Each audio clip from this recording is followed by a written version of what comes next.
Okay, so like was said earlier, I'm going to be following Nate and kind of going over our fungicide program. We'll jump right into that. For the outline of my presentation today, I'm first going to review how our research trials are conducted. This is just important so that later on when I go over some of our data, everyone has a firm grasp on how the data is generated. And then I'll get into the fungicide program and then review some best management practices. So for all of our Secaucus leaf spot trials, they are inoculated. You can see in this picture here, we have a Gandy air unit. That is how we apply our inoculum. How we create our inoculum is we collect severely infected leaves from our Secaucus leaf spot nursery or fungicide trials in the previous year. We store them in gunny sack bags over the winter, and then we grind them up and put them on with this material here. It's really important for our trials because it allows us to have even disease pressure across our entire trial to make valid comparisons between our fungicide treatments. If we relied on natural infection, we wouldn't have even disease pressure. You just wouldn't be able to make valid comparisons really, or maybe you wouldn't even get enough disease pressure to have a good trial. You can also see in the background here, we have field corn planted all the way around our trial. We plant 12 rows of corn to help prevent the bleeding out of our disease from our trial into the neighboring fields. We've had good success with that. We've even had, cooperators plant their beets right up next to our corn, and we haven't seen any bleed through from our trials. So we think that that's a good practice. And then we also conduct tillage after our trial's over to help incorporate some of that inoculum and prevent the spread of that. All of our trials are run as randomized complete blocking. That's generally for that for every treatment that's out there, we have it 4 times throughout the trial.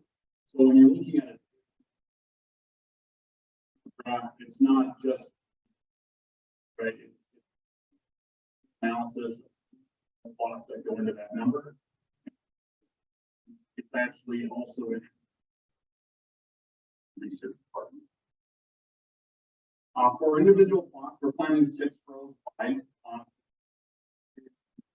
Flag is in 1, and our tractor sprayer here is straddling the center 4 rows.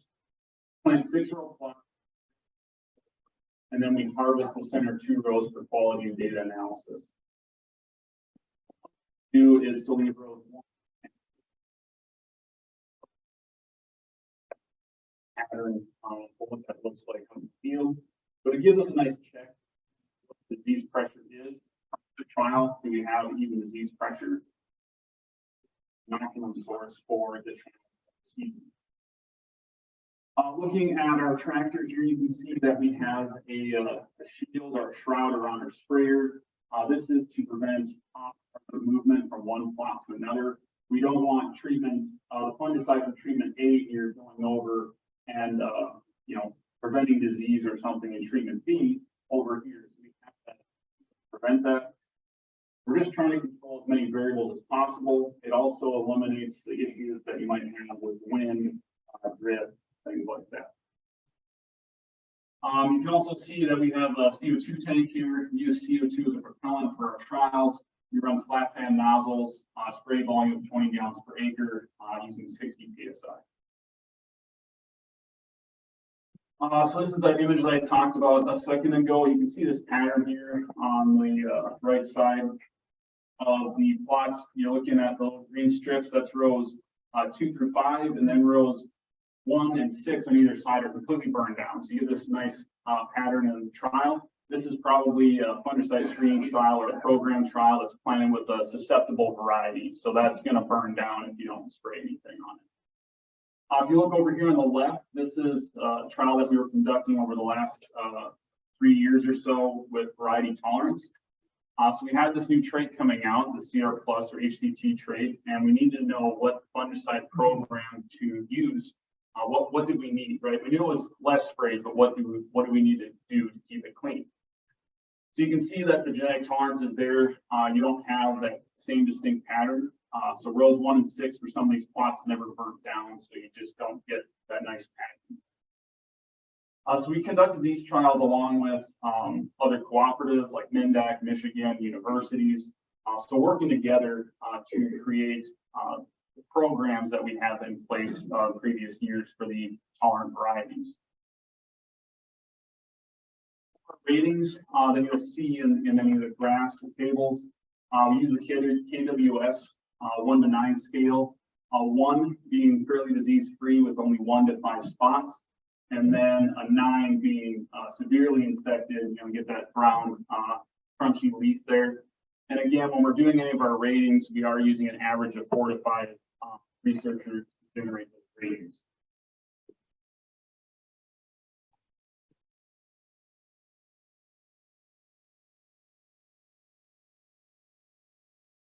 Here's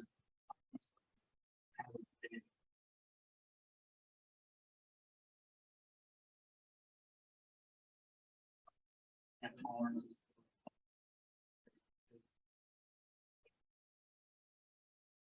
That you may need up to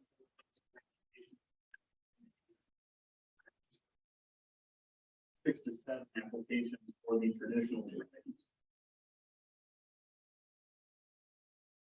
Another thing is that both of these genetics, the susceptible or the tolerant, require from start benefit from starting early, right? When we talk about that early EBDC application, if you think back to Dr. White's one of his graphs, there's a lot of graphs, but one of them showed that that latent infection was occurring already in mid-early June, right?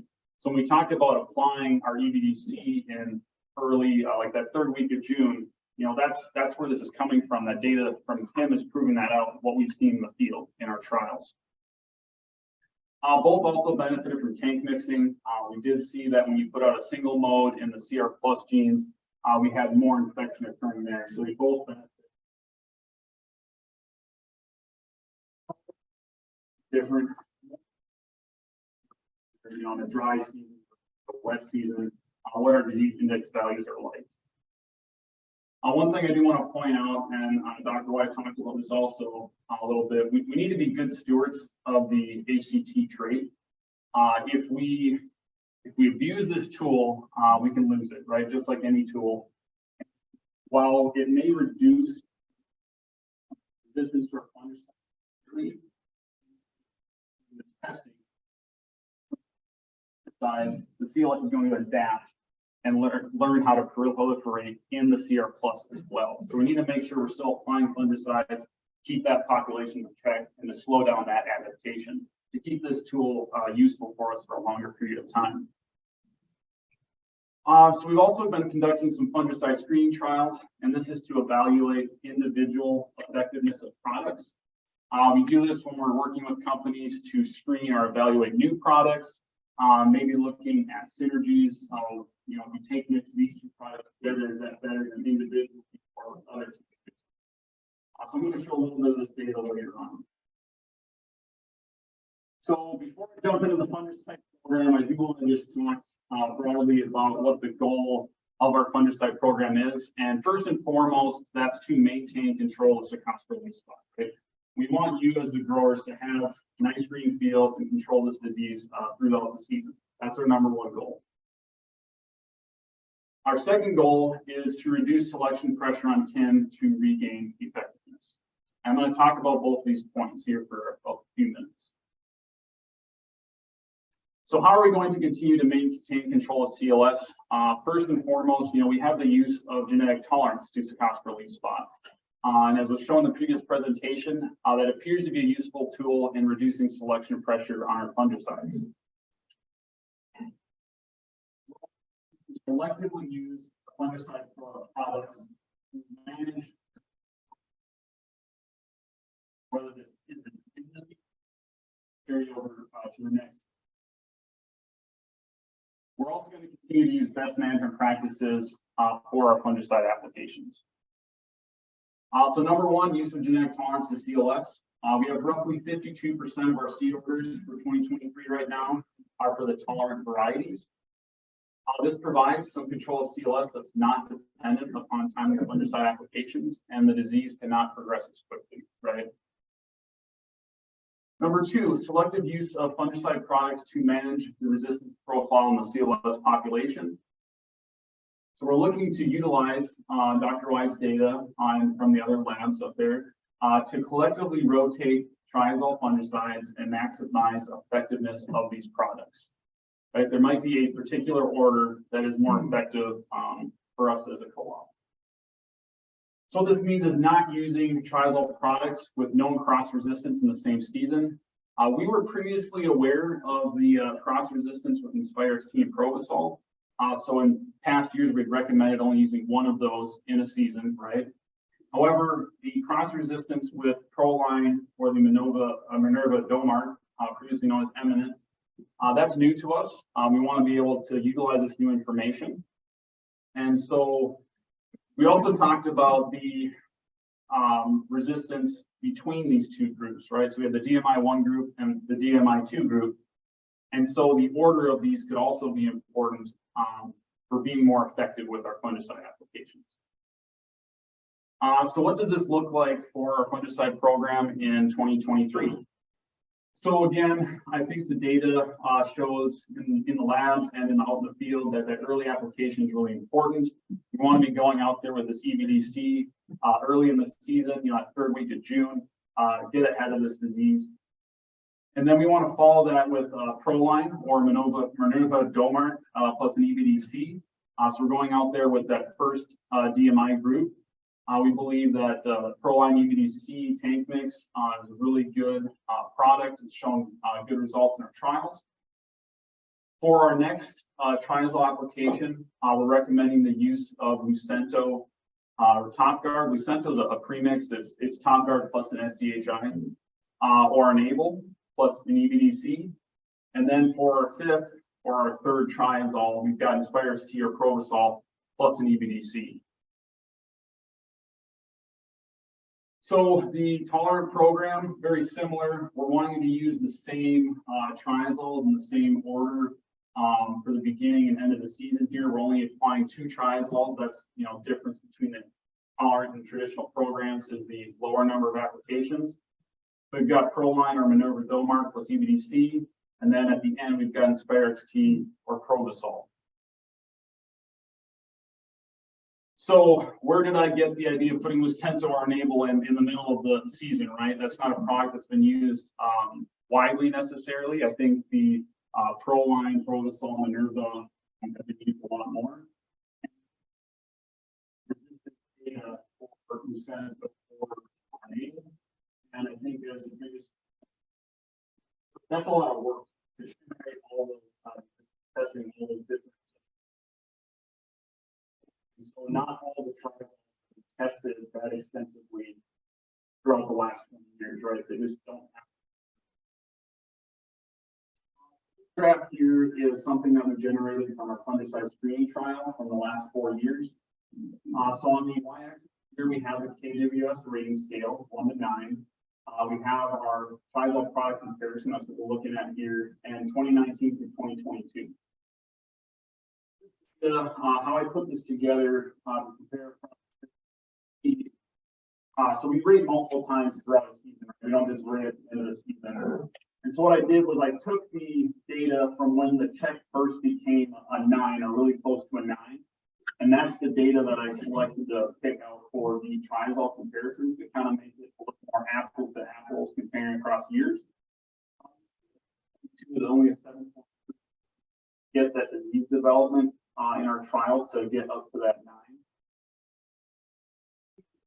9. I've averaged it across the year, right? So we can just look at that.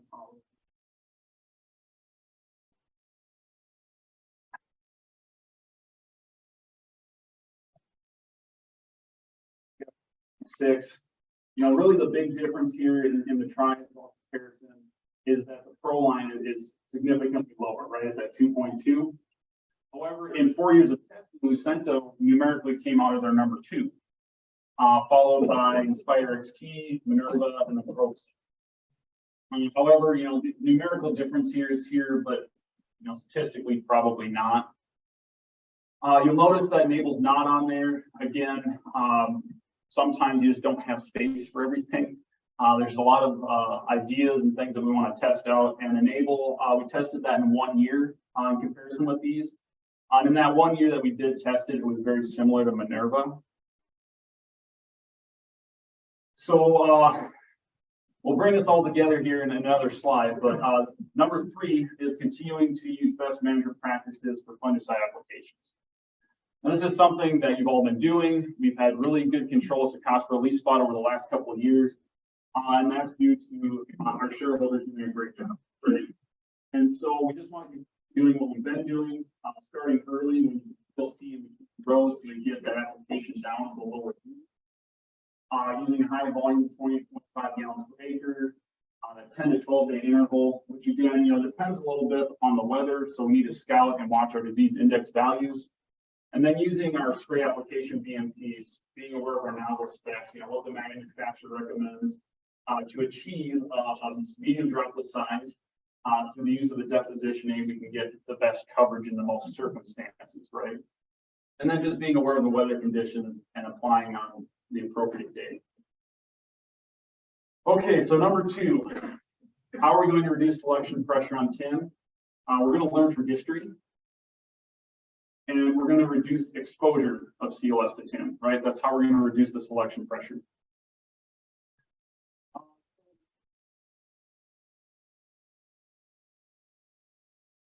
Or we had and by 1998, 92% spore at 1 ppm. And tin was then being applied 3 to 4 times in a season. Between 1994 and 1999 and 2004, we had the release of Eminent, Headline, and Gem. Very effective products at the time. They did a great job. And in 2004, we saw that we only had 13.3% of field sample that had spore germination at 1 ppm tin. And tin fungicides then were only being applied once in a season because we had all these new effective products. However, where are we at today? Well, today, fungicides being applied 3 times in a season at very high levels of resistance that we're seeing. I'm just going to cover this real quickly. I know that it was covered a little bit in our previous presentation. This is specific to SMBSC. So this is the percent of field sample that had some amount of spore germination at 1 ppm tin. And from 2004 to 2014, we had pretty low levels of tin resistance. However, we saw that in 2015 through 2017, it really went up. And it's likely due to the fact that some of our other fungicides are starting to not work as well. Okay, so we're putting more selection pressure on tin. You can see now in 2022, these are the highest levels of resistance. This next graph, looking at percent germination, or is actually germinating. Here, earlier, once we got up to 2022, we're seeing over 50% up to 60% of the spores in our sample germinating. Again, historically high levels of resistance and cause for concern.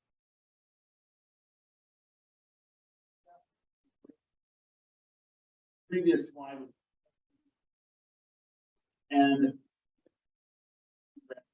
but across the valley and so the blue bars would be the field, how many fields sampled with some level of tin resistance, and then the orange line would be the spore germination, or what percentage of spores germinate within those samples.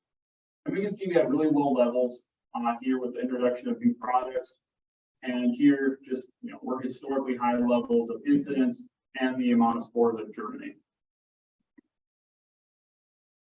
So number 2 for reducing selection pressure on tin is reducing exposure of CLS to tin.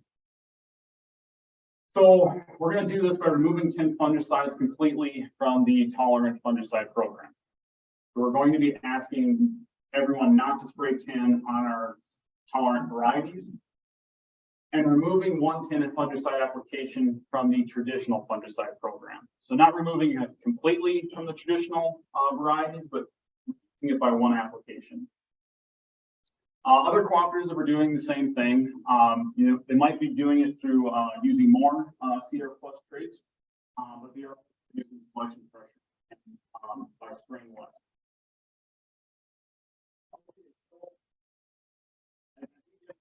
The idea that this is not going to be the status quo, right? You know, in the past, we've recommended products, just, you know, rotate your tins and triazoles. We don't really care how you start your program. Just make sure that you're following BMPs and that you're using 2 effective tank mix partners, right? In 2020, to follow a specific program and specific products, right? So this is what it looks like for a traditional program. Again, we want to start early with the EBDC alone. I'm not going to read through all this again, but in the second, we've got 10 EBDC. In the fourth, we've got 10 EBDC. And then at the end, we're going to be putting out EBDC plus copper, or if we have another tank mix partner, we might recommend that. The tolerant program, very similar again. The only thing that changes is this middle application here with EBDC plus a copper, right? And this is really based upon a lot of the molecular resistance testing that the labs have done up in the Fargo area here. So that'll be online, you know, that'll be available if you didn't get a picture. So other things to consider moving forward with this program. Product PHI, I've had this slide up before, but you know, we can really simplify this. If you're tank mixing with EBDC, your pre-harvest interval is at least 14 days. However, if you're tank mixing with Inspire T or Lucento Top Guard, it's 21 days, right? Pretty simple. So this here was generated, and it's a prediction model for CLS progress.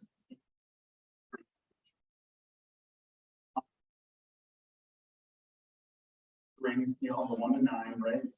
And on the x-axis, we have time in the peaks. And that is beyond the last day of spray coverage. Well, day 0 here doesn't mean that that's when you sprayed your last. It means that this is already your last fungicide application, right? So we're assuming there's no more protection there. So in order to really utilize this disease progress curve, good understanding of our rating scale to make effective ratings of our field. Rating of a 1, now it's really only 1 to 5 spots per leaf. And you're looking at starting at a 1, it's going to take you 3 weeks to reach that 3.5 rating with what's termed here as the danger zone, right? Once we get up to that level of disease out in our field, it's really hard to keep the disease under control at that point. Compare that to a rating of a 2, which is 6 to 12 spots per leaf. You can see this yellow line here. It's only going to take half the amount of time to get up to 3.5, about a week and a half there. Now, Steve ground truthed this out in some grower fields while he was here, and it was pretty accurate for looking at these fields. Now, I know there's a question out there. Somebody has a question of, is this traditional varieties or is this tolerant varieties, right? This is traditional varieties. That's what this graph was based on. That's what this disease progress curve will work for. However, we have had these variety tolerance trials that we've conducted over the last several years, and I went back into that data and kind of did the same thing within our trials. And what I found is if you're for the traditional variety, the yellow line, we're going to be up to about a 6.5 in 3 weeks. Now, that's economic damage within 3 weeks. However, if you're looking at a tolerant variety, we're looking at going from a 2 to a 6.5 in about 5 weeks, according to my trial. However, I'd like to put the caveat on that my trial is going to be a little bit different than the grower field where I have a really high level of disease pressure. So I think 5 weeks would be conservative. I think that if you want to use this progress curve for your tolerant varieties, it's going to take 3 weeks. Your traditional variety, get up to 6.5 here. I think it's that tolerant variety get up to a 6.5. Just premix awareness, right? I'm not going to go through all these, but there's a lot of premix fungicides out there. And all we ask is that you're aware of what triazole is in this tank mix. So that way it's in the appropriate place in the program, right? We want to make sure that it's always in the right spot. The only thing I'm going to say is we really don't want you spraying Minerva Duo because again, we're trying to reduce the amount of pressure we have on tin, and we really don't want to be spraying our main chemistries in the same application anyway, so we want to spread those out. Mixed with an EBDC product, there's certain conditioners that are added to glyphosate. With the EBDC product or vice versa. So really, we need to separate those applications. We're trying to do two different things there anyway, as far as spray volume and droplet size, right? You got a systemic glyphosate compared to our more protectant fungicides. Again, application volume is important. I just want to hit on this again. There's a few holdouts out there that are only applying 15 gallons per acre. So I just like to ask you guys to up that. It's really important for control. You look at 10 gallons per acre versus 20 gallons per acre, significantly better coverage. And then you add a nice deposition aid in there to get a little more spread, prevent some drift, and you can get even better coverage with that medium droplet size. It is a balancing act, right? So there's growers out there I know that can spray a fine droplet and get really good coverage, really good disease control. However, the growers I talk to that do that, they're generally smaller growers who can pick their application date and spray when the wind speeds are really low. I'm talking like 5 miles an hour or less. Fine droplet work great in that scenario. However, most of the time we're not.